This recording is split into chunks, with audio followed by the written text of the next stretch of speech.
सुप्रभात मित्रों, आपके अपने YouTube चैनल प्रकाश एजुकेशन हब पर आपका हार्दिक स्वागत। 11 दिसंबर 2023 को इंपॉर्टेंट क्वेश्चंस के साथ में हम फिर हाजिर हैं करंट अफेयर्स के सेशंस को लेकर के। तो जानते हैं आज कौन से ऐसे इंपॉर्टेंट क्वेश्चंस हैं और करेंगे उनका डिटेल में एनालिसिस।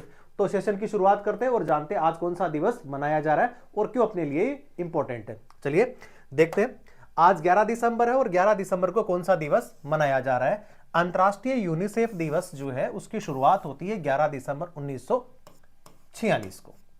किस उपलक्ष्य में मनाया जा रहा है?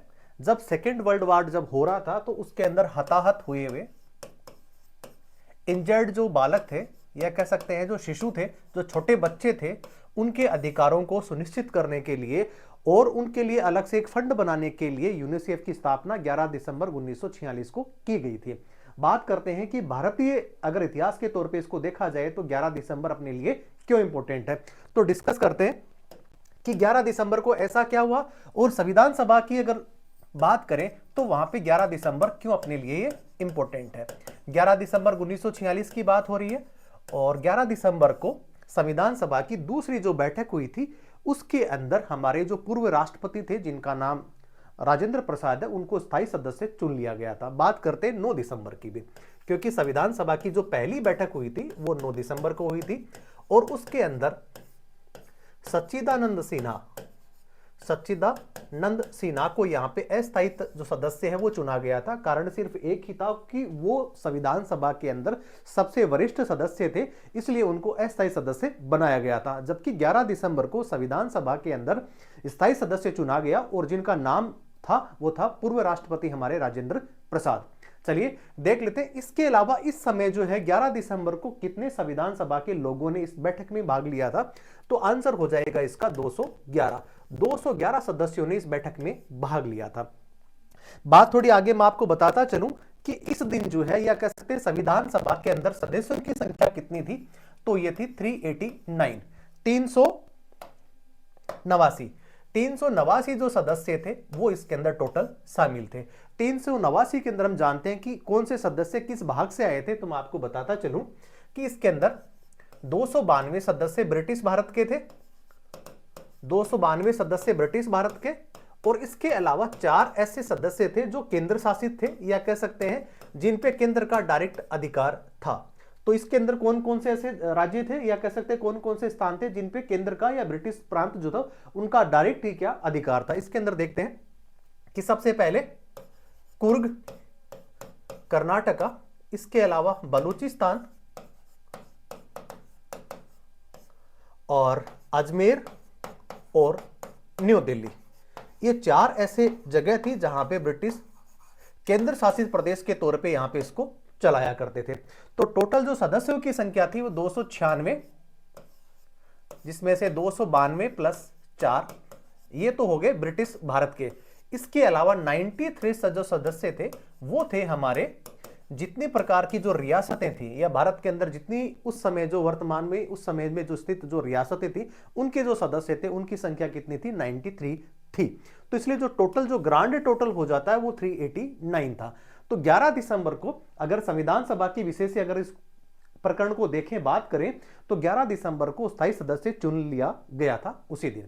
चलिए बहरहाल देखते हैं कि इस महीने के जितने भी जो इंपॉर्टेंट डेज हैं हमने स्लाइड्स के माध्यम से आपको बताया है, आप इसका स्क्रीनशॉट ले सकते हैं और देख सकते हैं कि इस महीने दिसंबर के अंदर अभी जो वर्तमान में 11 दिसंबर है वहां तक सारे इंपॉर्टेंट जो डेट्स हैं उनको हमने यहाँ पे लिखा है। और हर दिन जब दिन की शुरुआत होती है तो बताते हैं कि आज का दिवस क्यों अपने लिए ये इंपॉर्टेंट है। चलिए बहरहाल प्रश्नों की शुरुआत करते हैं और जानते हैं पहला प्रश्न। देखते हैं, हाल ही में लोकसभा में पास किए गए जम्मू कश्मीर आरक्षण संशोधन विधेयक 2023 में पीओके के लिए कितनी सीटें आरक्षित करी गई हैं। तो पीओके का मतलब हम सब लोग जानते हैं पाक अधिकृत कश्मीर, जिसको कह सकते हैं पाक ऑक्यूपाइड कश्मीर। ये भारत का ही अभिन्न अंग है और भारत इसको अपना इंटीग्रल पार्ट मानता है। बहरहाल वर्तमान के अंदर पाकिस्तान के कब्जे में है और वहीं पे सी पैक जिसको चाइना पाक इकोनॉमिक कॉरिडोर है वो भी वहीं पे से ही निकल रहा है। चलिए देखते हैं कि वर्तमान में हमारे जो जम्मू कश्मीर की जो विधानसभा जो होगी उसके अंदर पीओके के लिए कितनी सीटें आरक्षित की गई हैं, तो आंसर इसका हो जाएगा कितना, 24। अभी जो बिल आरक्षण जो लाया गया है उसके अंदर हम देखते हैं कि वर्तमान में विधानसभा की जो सीटें उसको बढ़ाया गया है। तो देखते हैं कि जम्मू जो रीजन है जम्मू प्लस कश्मीर। जम्मू के अंदर सीटें पहले हुआ करती थी 37, उसको उसमें कितनी जोड़ दी गई है 6, तो टोटल कितनी हो गई है 43। जबकि कश्मीर की बात करते हैं तो कश्मीर के अंदर जो थी पहले सीटें कितनी थी 46 थी, उसमें एक जोड़ दी गई है, तो टोटल सीटें कितनी हो गई 47 हो गई हैं। तो सीटों की बढ़ोतरी कितनी हुई है, टोटल सीटों की बढ़ोतरी कितनी हुई है, वो ये 7। लेकिन बहरहाल आपसे प्रश्न जो पूछा जा रहा है वो पूछा जा रहा है कि पीओके के लिए कितनी सीटें ऑलरेडी पहले से वहां पे रिजर्व रखी गई हैं, तो आंसर हो जाएगा 24। देखते हैं इसके बारे में कुछ अन्य चीजें।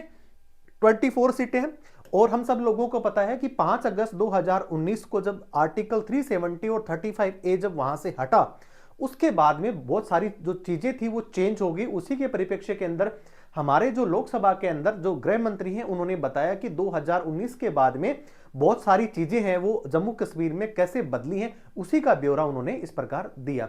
अब देख लेते हैं कि जब जम्मू कश्मीर को 2 भागों के अंदर उसको बांटा गया, तो जिसमें एक तो लद्दाख रीजन था और दूसरा था जम्मू कश्मीर। लद्दाख के जो रीजन के उस समय जो उपराज्यपाल वो बनाए गए थे उसके बारे में भी चर्चा करेंगे, और इसके बाद में करेंगे कि जम्मू एंड कश्मीर के अंदर जो उपराज्यपाल बनाए गए वो कौन थे। वर्तमान में मनोज सिन्हा वहां पे उपराज्यपाल के पद पर वहां पे कार्यरत है।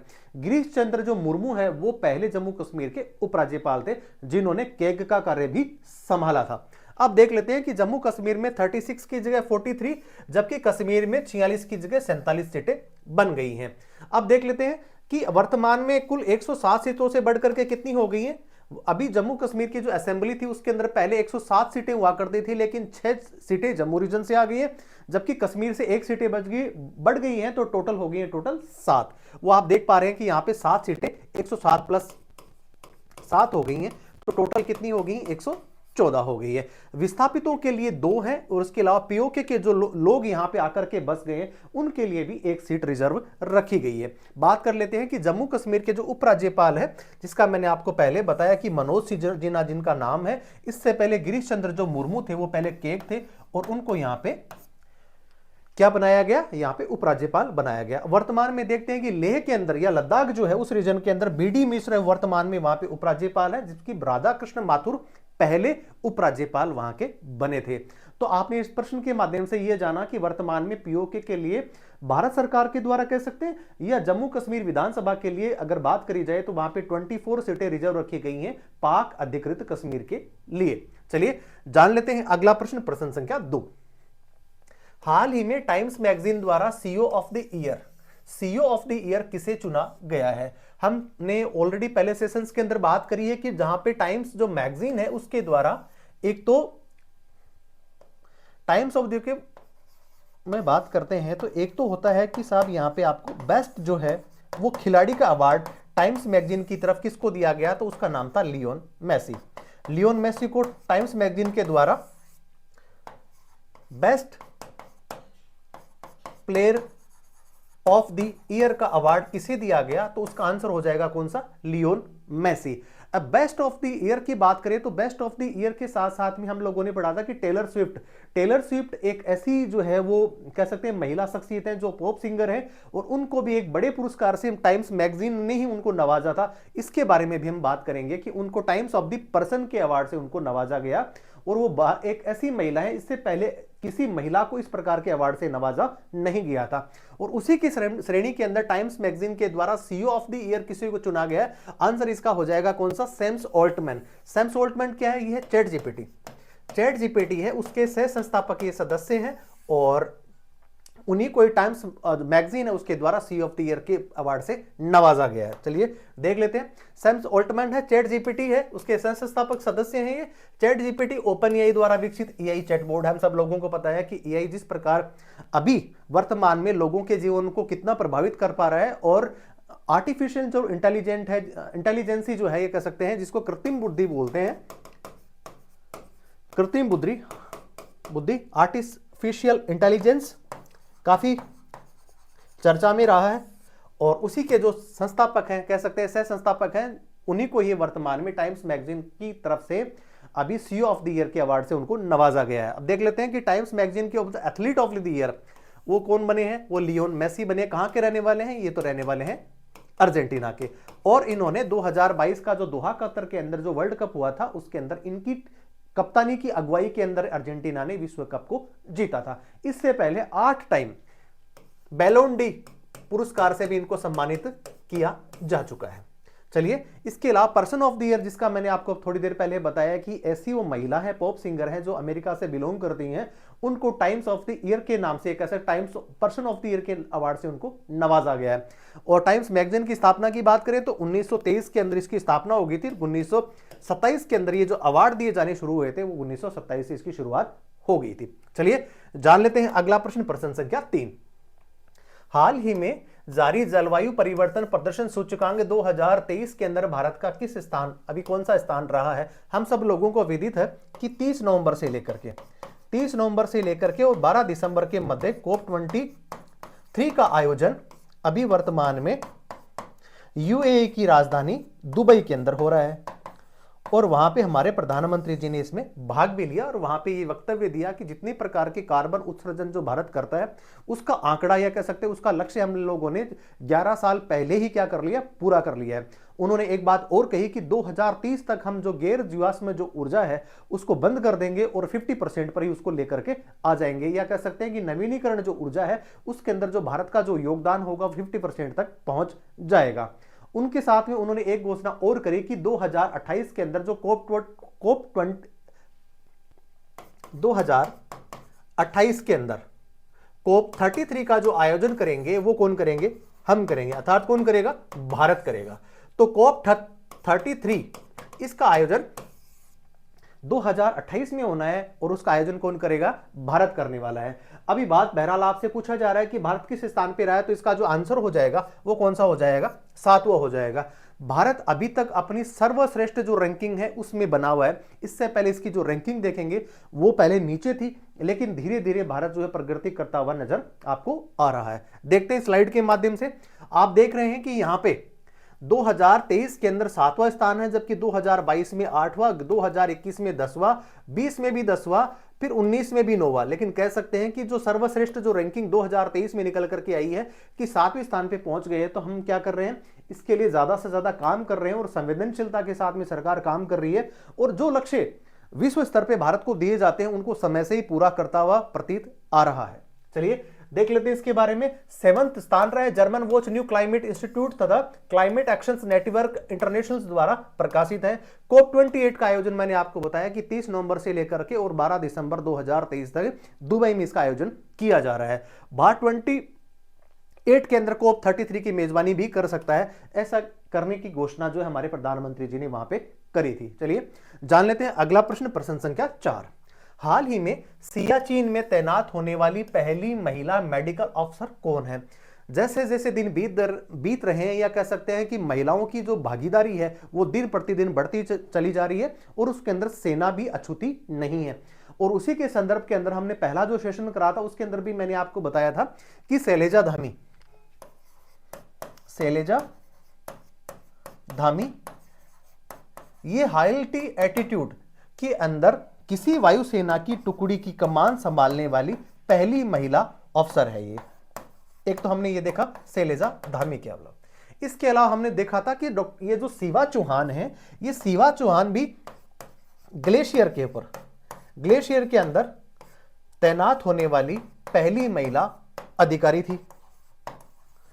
पुनीता अरोड़ा के बात में कर लेते हैं कि इनको सबसे पहले लेफ्टिनेंट जनरल रैंक की अगर कोई उपाधि दी गई थी तो इनको दी गई थी पुनीता अरोड़ा का। उसके बाद में माधुरी कानिटकर भी बनकर के आई थी, लेकिन सबसे पहले पुनीता अरोड़ा बनी थी।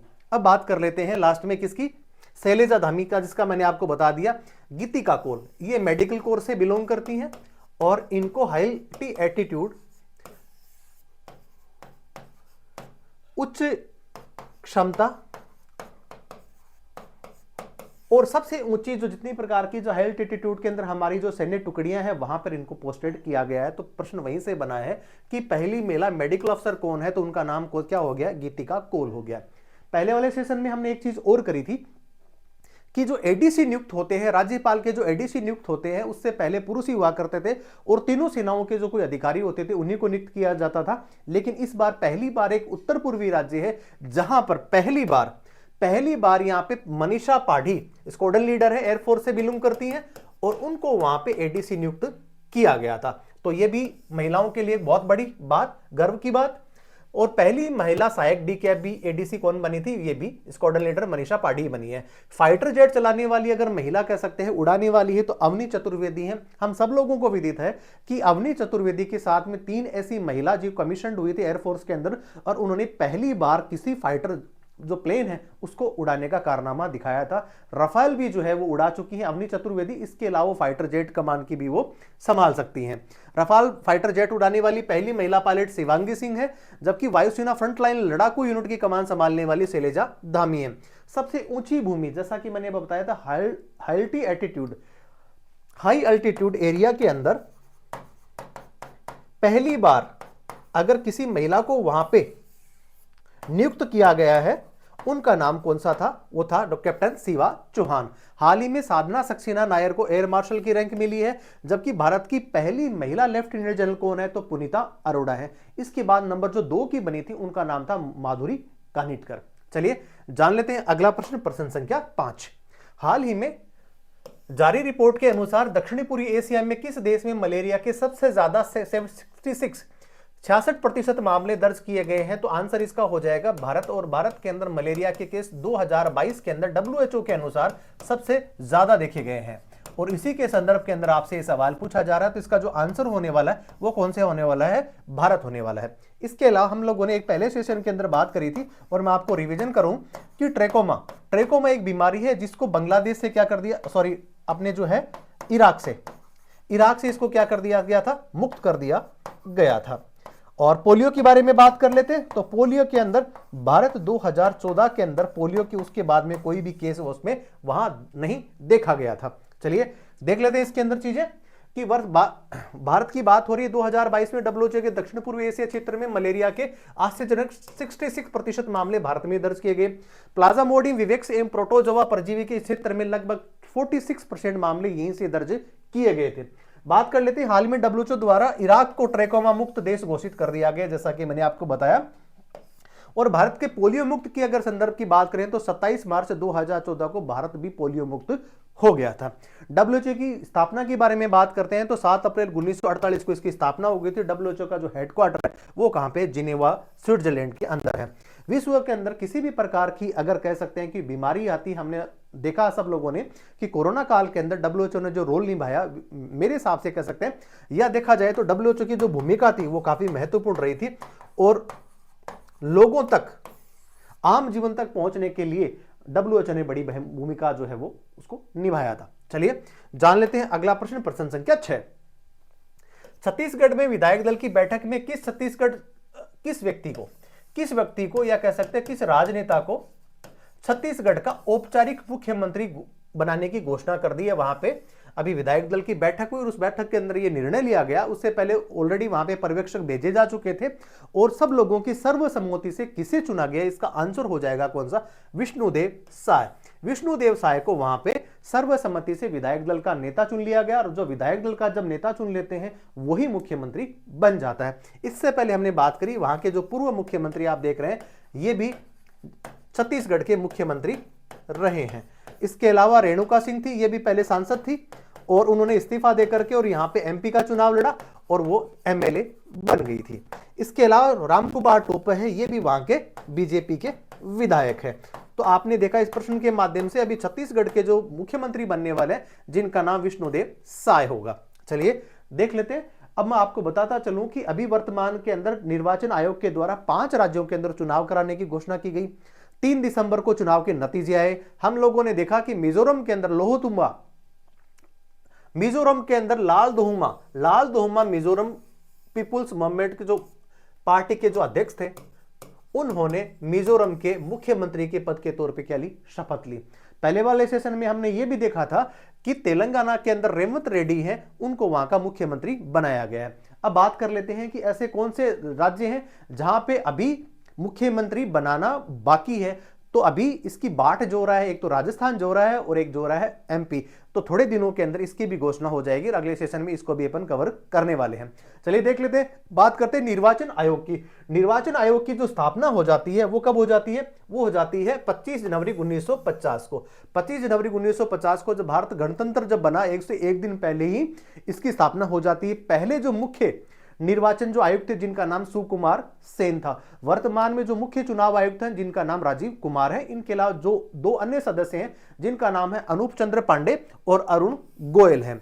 अनुच्छेद कौन से के अंदर संविधान के अंदर जो है निर्वाचन आयोग का उल्लेख मिलता है? तो आर्टिकल 324 टू 329 के मध्य, 324 से लेकर के 329 के मध्य आपको निर्वाचन आयोग का उल्लेख मिलता है। चलिए जान लेते हैं अगला प्रश्न, प्रश्न संख्या 7। भारतीय नौसेना अकादमी एजिमाला में आयोजित एडमिरल कप 2023 का जो आयोजन किया गया था उसके अंदर विजेता कौन बना था? इसका विजेता बना है कौन सा? इटली। इटली इसका विजेता बना है, जबकि भारत इसका क्या रहा? उपविजेता रहा। 20 टीमों ने इसमें क्या लिया? भाग लिया, और इसके अंदर इटली क्या बना? इसका विजेता बना। देखते हैं इसके बारे में कुछ अन्य चीजें। तो इटली बना है, भारत जो है वो उपविजेता। एडमिरल कप सेलिंग रेगाटा का 12वां संस्करण था और आयोजन इसका भारतीय सेना अकादमी एजिमाला में किया गया था, जहां पे 20 टीमों ने क्या लिया? इसमें भाग लिया। और अभी वर्तमान में जो नेवी के जो चीफ है जिनका नाम आर हरि कुमार है, और इसके 3 कमान जो है वर्तमान में स्थित है भारत के अंदर, जिसके अंदर विशाखापत्तनम है, कोची है और मुंबई है। चलिए जान लेते हैं अगला प्रश्न, प्रश्न संख्या 8। हाल ही में भारतीय सेना ने आसियान महिला शांति सैनिकों के लिए कहां पर टेबल टॉप अभ्यास का आयोजन किया गया? आंसर इसका हो जाएगा कौन सा? आंसर हो जाएगा इसका न्यू दिल्ली। न्यू दिल्ली के अंदर जो मानेकशॉ हॉल है उसके अंदर इसका आयोजन किया गया। और जनरल मानेकशॉ में हम देख रहे हैं कि भी वर्तमान में एक मानेकशॉ के नाम से एक पिक्चर भी आई है, और इसके अंदर जो अभिनय किया है वो किया किसने? विकी कौशल ने किया है। और मानेकशॉ जो थे वो हमारे वेटरन लीडर थे, और 1971 का जो वार हुआ था, 1971 वार में वो सेनाध्यक्ष थे, और उन्हीं की वजह से हम लोग वो बांग्लादेश को अलग कर पाए, या कह सकते हैं पूर्वी और जो पश्चिमी पाकिस्तान जो हुआ करता था उसको अलग करके और बांग्लादेश का जन्म होता है। वो किसकी वजह से होता है? जिनमें सबसे बड़ा जो रोल था, वो जो सहयोग था, वो किसका था? जो पूर्व आप कह सकते हैं आर्मी के जो सेनाध्यक्ष थे जिनका नाम जनरल मानेकशॉ था, उनके नाम से इसको जाना जाता है। चलिए देख लेते हैं इसके बारे में कुछ अन्य चीजें। नई दिल्ली के मानेकशॉ सेंटर के अंदर किया गया। उद्देश्य लैंगिक समानता को प्रोत्साहित करना और शांति अभियानों में महिला सैन्य कर्मियों की क्षमताओं में वृद्धि करना है। जिस प्रकार हम देख रहे हैं कि जितनी भी प्रकार की जो बैटलफील्ड है उसके अंदर भी महिलाएं जो है वो पुरुषों के साथ में कंधे से कंधा मिला करके और आगे खड़ी हुई प्रतीत अपने को होती हैं। अब बात करते हैं एशियंस की। हम सब लोगों को पता है association of south east Asians Nations है, उसके अंदर ये आसियान ग्रुप की बारे में बात करी जा रही है। 8 अगस्त 1967 के अंदर इसकी अपनी स्थापना हो जाती है और भारत भी इसका एक सदस्य देश है। बात कर लेते हैं इसके अलावा कि इसके अंदर Brunei, Burma, Cambodia, Indonesia, Laos, Malaysia, Philippines, Singapore, Thailand और वियतनाम तो इसके संस्थापक सदस्य देश हैं। इसके अलावा आसियान जो प्लस है उसके अंदर भारत की भी इसके अंदर क्या है? शामिल है। और आसियान देशों के साथ में भारत के जो संबंध काफी मधुर है। सिंगापुर, कंबोडिया, इंडोनेशिया जैसे के साथ में हम सबसे ज्यादा व्यापार करते हैं। चलिए जान लेते हैं अगला प्रश्न, प्रश्न संख्या 9। हाल ही में किस वैज्ञानिक को करमवीर चक्र पदक से सम्मानित किया गया? आंसर हो जाएगा इसका हेमचंद्रन रवि कुमार। हेमचंद्रन रवि कुमार को करमवीर चक्र पदक से सम्मानित किया गया। इसके बारे में देख लेते हैं कुछ अन्य चीजें। आइकॉन को तथा संयुक्त राष्ट्र संघ के सहयोग से प्रदान किया गया ये अवार्ड, और शुरुआत इसकी होती है 1984 में। रेक्स कमीर ग्लोबल फेलोशिप के इस पुरस्कार से इसको सम्मानित किया गया। अब करा क्या इन्होंने? तो वो कराया कि भौतिक और जैव विज्ञान और सूक्ष्म जैविक अध्ययन के अंदर अनुसंधान में एवं विकास के असाधारण योगदान के अंदर इसको क्या दिया गया? करमवीर पुरस्कार इनको प्रदान किया गया। ये भारतीय है, वैज्ञानिक है, और इनको यहां पे इस पुरस्कार से नवाजा गया। चलिए जान लेते हैं अगला प्रश्न, प्रश्न संख्या 10। हाल ही में कौन सा शहर वन भारत साड़ी वॉकथॉन की मेजबानी कर रहा है? आंसर इसका हो जाएगा मुंबई। देश की आर्थिक राजधानी, और वहीं पे ही इसका आयोजन किया गया। तो आंसर इसका हो गया कौन सा? मुंबई हो गया। देख लेते हैं इसके बारे में कुछ और फैक्ट्स। मुंबई उद्देश्य क्या है इसका? विविधता में एकता वाले देश में प्रचुर मात्रा के अंदर जो है भारत में हथकरघा साड़ी संस्कृति को क्या करना, बढ़ावा देना है। वोकल फॉर लोकल, हम सब लोग जानते हैं कि जितने भी प्रकार के जो प्रोडक्ट बनते हैं वो वोकल फॉर, उसी जो लोकल के अंदर जो प्रोडक्ट बनते हैं उनके लिए आवाज उठाएं और माउथ पब्लिसिटी करें, जिसकी वजह से भारतीय जो परिधान है या जो प्रोडक्ट है वो विश्व स्तर पर अपनी पहचान बना पाए। और महिलाओं के बीच फिटनेस के बारे में भी जागरूकता करने का कार्य करता है। भारत की वित्तीय राजधानी मुंबई के अंदर इसका आयोजन किया गया था और वहां हमारे जो मंत्री हैं, कपड़ा मंत्री जिसको कहते हैं पीयूष गोयल, तो पीयूष गोयल ने इसका शुभारंभ उन्होंने किया। चलिए जान लेते हैं आज के सेशन का अंतिम प्रश्न, और प्रश्न आपसे पूछा जा रहा है, हाल ही में प्रधानमंत्री नरेंद्र मोदी कितने प्रतिशत ग्लोबल अप्रूवल रेटिंग के साथ में शीर्ष पे रहे हैं? तो हम सब लोगों ने देखा है कि 2014 के बाद में जब प्रधानमंत्री जी भारत के जब ये नियुक्त हुए हैं, इनको यहाँ पे बनाया गया है, वो बने हैं, उसके बाद में विश्व स्तर पे देखा जाए तो हमारे जो लीडर हैं ये ग्लोबल लीडर के रूप में क्या हुए हैं, अभी यहाँ पे प्रस्तुत हुए हैं। और उन्होंने अपनी जो छवि बनाई है वो इस प्रकार बनाई है कि वो वर्ल्ड लीडर भी हो सकते हैं। और उसी के संदर्भ से अंदर आपसे सवाल पूछा जा रहा है कि 76% के साथ में नंबर 1 रैंक हासिल है इनको। और काफी जितने भी प्रकार के अभी जो अनुमान लगाते हैं, बहुत सारी एजेंसीज हैं वो प्रधानमंत्री मोदी जी के बारे में, उनकी लोकप्रियता के बारे में बखान करती हैं, बताती हैं। तो अपने लिए बड़े गौरव की बात कि भारत के एक प्रधानमंत्री जिनको ग्लोबल लीडर के तौर पे इनको माना जा रहा है। तो इसका जो आंसर हो जाएगा वो हो जाएगा 76%। भारत के 14वें प्रधानमंत्री हैं और 2014 से ये भी क्या है, ये भी वर्तमान में प्रधानमंत्री ही हैं। मॉर्निंग कंसल्ट के साप्ताहिक सर्वेक्षण के अनुसार मोदी को 76% मिले हैं। इसके अलावा दूसरे स्थान पर मैक्सिको के जो नेता है जिनका नाम एंड्रेस मैनुअल, वो भी इनके पीछे ही हैं और उनका जो स्थान है वो कितना है, 66% के साथ में वो नंबर 2 पे रहे हैं। तो आज आपने इस करंट अफेयर्स के इस इंपॉर्टेंट सेशंस के अंदर ऐसे करंट अफेयर्स के कुछ क्वेश्चंस जाने और कुछ फैक्ट्स जाने। तो आप बने रहिए प्रकाश एजुकेशन हब के साथ में। जय हिंद, जय भारत।